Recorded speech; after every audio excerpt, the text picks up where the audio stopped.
So in my previous videos, I've talked a lot about the first step to living the life you want is to understand what you want. And although I talked about envisioning what you want and why that's important, I didn't exactly talk about figuring out the how, because what if you really don't know what you want, right? Like, what if you don't know what you want and you're not even sure how to figure that out?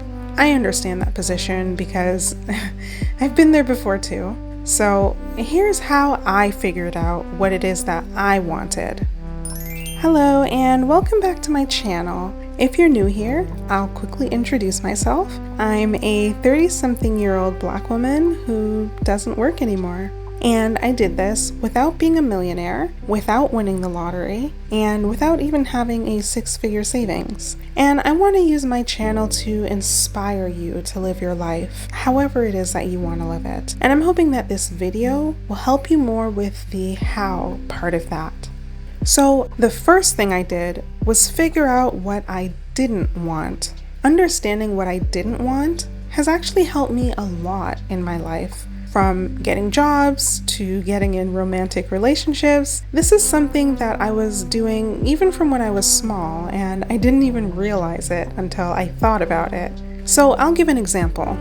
When I was younger, I would date guys, right? And I didn't really know what I liked, but I was in quite a few situationships. I would meet some guys and it wasn't right. From my dating experiences and also by looking at some other relationships around me, I realized a bunch of things that I didn't want. Like, I realized that I didn't just want a short-term relationship. I didn't want someone who wasn't sure whether they wanted to be with me. I didn't want someone who would have fun at my expense. I didn't want someone who would require me to be smaller for them. I didn't want someone who would ignore the things that I say. I didn't want someone who didn't have ambition, because I'm ambitious. I didn't want someone who couldn't handle change. I didn't want someone who talked too much. I didn't want someone who wasn't considerate of my thoughts and feelings. And I didn't want someone who was selfish. And yeah, I had a lot of didn'ts, and there's still more didn'ts I could talk about. But with all of those didn'ts, right, it led me to think about what I did want. Like, if I didn't want someone who was selfish, then I wanted someone who was generous, right? If I didn't want something short-term, then I wanted something long-term. And eventually, all of that led me to having a long-term relationship with someone who is the things that I want, who is generous and kind and considerate and ambitious and very clear with how he feels about me. So I say all of that to say, figuring out all of the things you don't want for your life is a great way to start figuring out the things that you do want. When you think through past experiences, or even experiences of others, what gives you the ick? What makes you say to yourself, yeah, I don't want that, or I don't want to do that again?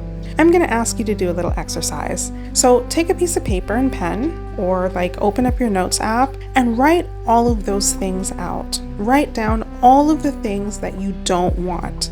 Then once you've done that, on the opposite side of the paper, or below where you've written all the things that you don't want, write out the opposite of all the things that you don't want. So all of the things that you do want. So for example, if we go back to my situation, I would write, I don't want someone mean, and then I'm going to write the opposite, I want someone kind. So just take a few moments and do that. Take a few moments and think about, what do you not want? The next thing I did when figuring out what I wanted was to check my jealousy. We all get jealous sometimes. It's a, very human emotion, but the things that make us feel jealous or envious can be indicators of the things that we want for our lives. For example, in my case, anytime I worked somewhere and I saw the CEO or owner of the company, honestly, I'd feel jealous. It wasn't a huge thing. I didn't make a big deal out of it or anything, but I always felt jealous inside. And eventually, I realized that it was because those people, the CEOs or the owners of the company, they owned their time. At least that's how it appeared to me, right? That's what I was jealous of. They're making a lot of money, and that means that they don't really have to work if they don't want to. They had decision-making power. They aren't forced to do a job. They aren't forced to wake up so early in the morning to do some job. They have control specifically over their time. No one can tell them that they have to spend their time a certain way because they're the owner of a company. So I tapped into my jealousy.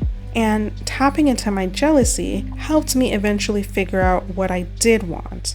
I was jealous of those people because they had or seemed to have something that I wanted for myself. They had a life that I wanted and that I desired for myself. So on that paper or in that notes app that you were just in, I want you to write, what am I jealous of? And then I want you to write down 2 things. So number 1, all of the things you're jealous of. And number 2, why you're jealous of each thing. Understanding your jealousy will help you understand why you're jealous of certain things or certain persons, because there is always a reason that you are jealous of something or jealous of someone. We tend to think that our jealousy is the issue or potentially develop negative feelings toward the object of our jealousy. But at the core of it, jealousy is really just a representation of the things that we want for our lives. We don't need to be afraid of jealousy or even resist it, but we should become curious about it. And when we're curious, we can lean into it and use it as a tool to help us better understand ourselves. One more thing that I do want to mention is that it may also be helpful to listen to or connect with others who are different from us or outside of our typical circle. Sometimes we don't always know what's possible for ourselves until we see someone else do it. And YouTube is a great way to do this. You can also use Instagram, TikTok, Reddit. Those are actually all of the avenues that I used.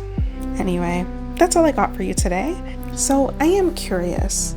What are the things that you don't want? And what are you jealous of? Let me know in the comments below if you're open to it.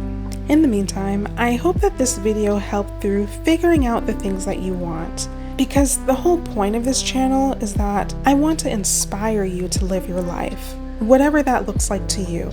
And if you did find this video helpful, I'd definitely appreciate if you could like the video and subscribe if you haven't already. Liking the video will help YouTube suggest other videos like this to you, because you're telling YouTube that you like this type of content.